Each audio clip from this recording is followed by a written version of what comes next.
ಕಾಂಗ್ರೆಸ್ ಸರ್ಕಾರದ ಬಹುದೊಡ್ಡ ವಿಕೆಟ್ ಪತನಗೊಂಡಿದೆ. ಸಹಕಾರಿ ಸಚಿವ ಸ್ಥಾನಕ್ಕೆ ಕೆಎನ್ ರಾಜಣ್ಣ ರಿಸೈನ್ ಮಾಡಿದ್ದಾರೆ. ಪಕ್ಷದ ವಿರುದ್ಧ ಹೇಳಿಕೆ ನೀಡಿದ್ರು ಅನ್ನೋ ಕಾರಣಕ್ಕೆ ಅವರ ತಲೆದಂಡ ಆಗಿದೆ. ಸೆಪ್ಟೆಂಬರ್ನಲ್ಲಿ ಬಹುದೊಡ್ಡ ಕ್ರಾಂತಿಯಾಗಲಿದೆ ಎನ್ನುತ್ತಿದ್ದ ರಾಜಣ್ಣ ತಾವೇ ಮೊದಲ ವಿಕೆಟ್ ಒಪ್ಪಿಸಿದ್ದಾರೆ. ಇಲ್ಲಿಂದ ರಾಜ್ಯ ಕಾಂಗ್ರೆಸ್ ಶನಿಕಾಟ ಶುರುವಾಗುತ್ತಾ? ಆಶ್ಚರ್ಯ ಹುಟ್ಟಿಸಿದ ರಾಜಣ್ಣ ರಾಜೀನಾಮೆ ಯಾಕೆ, ಏನು, ಎತ್ತ? ಕಂಪ್ಲೀಟ್ ಡೀಟೇಲ್ಸ್ ಇಲ್ಲಿದೆ. ಸಿದ್ದರಾಮಯ್ಯ ಸಂಪುಟದಿಂದ ಕೆಎನ್ ರಾಜಣ್ಣ ವಜಾ.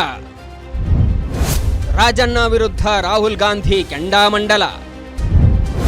ರಾಜಣ್ಣ ರಾಜೀನಾಮೆ ಬೇಡ, ಡಿಸ್ಮಿಸ್ ಮಾಡಿ ಎಂದ ರಾಗ.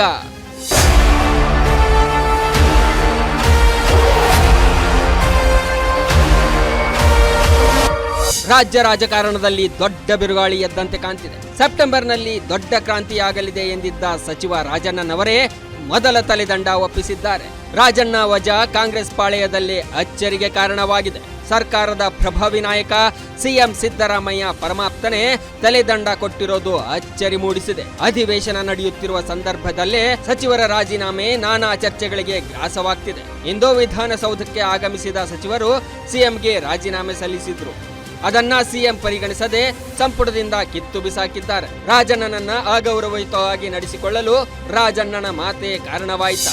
ಅವರಿಗೆ ಯಾವುದೇ ರೀತಿಯ ಮುಜುಗರ ಹೈಕಮಾಂಡ್ಗೆ ಆಗಬಾರದು ಅಂತಕ್ಕಂಥ ದೃಷ್ಟಿಯಿಂದ ಯಾವುದೇ ವಿವರಗಳನ್ನ ಕೂಡ ನಾನು ಹೇಳಲಿಕ್ಕೆ ಹೋಗೋದಿಲ್ಲ.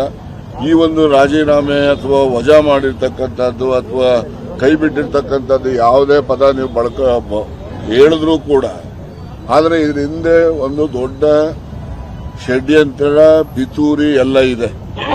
ಈ ಪಿತೂರಿ ಷಡ್ಯಂತ್ರ ಯಾರು ಮಾಡಿದ್ದಾರೆ, ಏನ್ ಮಾಡಿದ್ದಾರೆ, ಏನೇನು ನಡೆದಿದೆ, ಎಲ್ಲೆಲ್ಲಿ ಯಾವ ಮುಖಂಡಗಳ ಜೊತೆ ಏನೇನು ನಡೆದಿದ್ದಾವೆ ಅವೆಲ್ಲವನ್ನು ಕೂಡ ಕಾಲ ಬಂದಾಗ ನಾನು ತಿಳಿಸ್ತೇನೆ.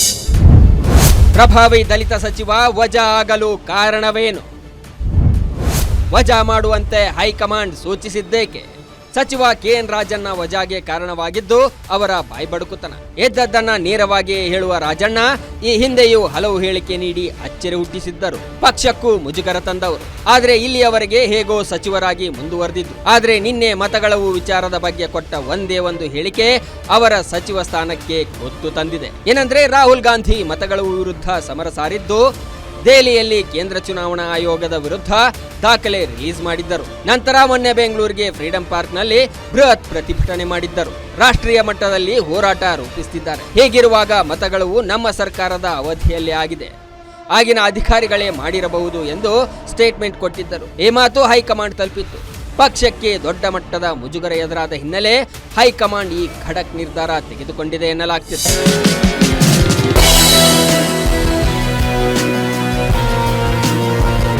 ಇನ್ನು ರಾಜಣ್ಣ ಯಾವಾಗ ರಾಹುಲ್ ಗಾಂಧಿ ಹೋರಾಟದ ವಿರುದ್ಧವೇ ಮಾತನಾಡಿದ್ರೋ ಆಗಲೇ ಅದು ಹೈಕಮಾಂಡ್ಗೆ ತಲುಪಿತು. ಎಲ್ಲವನ್ನೂ ಪರಿಗಣಿಸಿದ ಹೈಕಮಾಂಡ್ ರಾಜ್ಯ ಉಸ್ತುವಾರಿಯ ಮೂಲಕ ರಾಜ್ಯ ನಾಯಕರಿಗೆ ಸಂದೇಶ ರವಾನಿಸಿತ್ತು. ಸುರ್ಜೇವಾಲಾ ಸಿಎಂ ಹಾಗೂ ರಾಜಣ್ಣನಿಗೆ ದೂರವಾಣಿ ಕರೆ ಮಾಡಿ ರಿಸೈನ್ ಮಾಡುವಂತೆ ಸೂಚಿಸಿದ್ದಾರೆ. ಆ ಕ್ಷಣವೇ ಏನು ಮಾತನಾಡದೆ ರಾಜಣ್ಣ ಸಿಎಂ ಆಪ್ತ ಕಾರ್ಯದರ್ಶಿಗೆ ಮುಚ್ಚಿದ ಲಕೋಟೆಯಲ್ಲಿ ರಾಜೀನಾಮೆ ಪತ್ರ ಕೊಟ್ಟಿದ್ದಾರೆ. ಆದ್ರೆ ಏಕಾಏಕಿ ರಾಜಣ್ಣ ವಜಾಗೊಂಡ ಸುದ್ದಿ ಹೊರಬಿತ್ತು. ಇನ್ನು ಹೈಕಮಾಂಡ್ ಮನವೊಲಿಕೆಗೆ ಸಿಎಂ ಪ್ರಯತ್ನ ನಡೆಸಿದ್ರು. ಆದ್ರೆ ಪಕ್ಷದ ಮೇಲಾಗುವ ಪರಿಣಾಮದಿಂದ ಅವರು ಒಪ್ಪಲಿಲ್ಲ.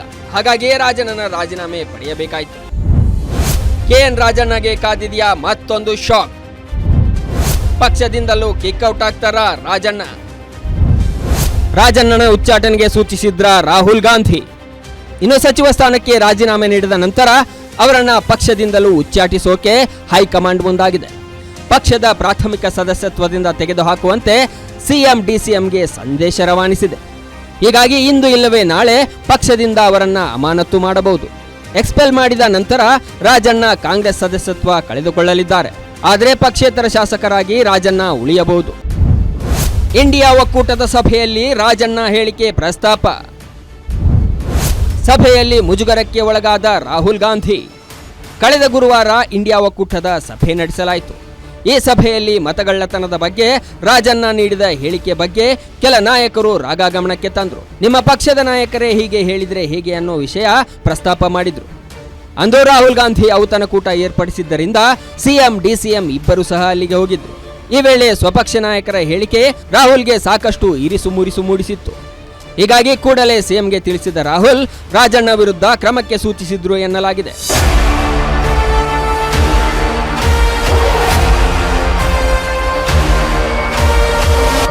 ರಾಜಣ್ಣ ವಜಾಗೊಂಡ ನಡುವೆ ಪಕ್ಷದ ಪ್ರಾಥಮಿಕ ಸದಸ್ಯತ್ವದಿಂದಲೂ ತೆಗೆದುಹಾಕುವ ಸಾಧ್ಯತೆ ಇದೆ. ಆದರೆ ಮುಂದೆ ಪಕ್ಷಕ್ಕೆ ನಷ್ಟವಾಗಲೂಬಹುದು. ಪಕ್ಷದೊಳಗಿದ್ದಾಗಲೇ ಬಿಡುಬೀಸಾಗಿ ಮಾತನಾಡುವ ವ್ಯಕ್ತಿ ಇನ್ನು ಫ್ರೀ ಆದ್ಮೇಲೆ ಸೋಮ್ನಿರ್ತಾರ. ಕಾಂಗ್ರೆಸ್ನೊಳಗಿನ ಆಂತರಿಕ ವಿಚಾರಗಳನ್ನ ಬಯಲಿಗಿಡುವ ಸಾಧ್ಯತೆ ಇದೆ. ಇದು ಕಾಂಗ್ರೆಸ್ಗೆ ಡ್ಯಾಮೇಜ್ ಆದ್ರೆ ಪ್ರತಿಪಕ್ಷಗಳಿಗೆ ಲಾಭವಾಗಬಹುದು. Maruti Pavagada, political bureau, guarantee news.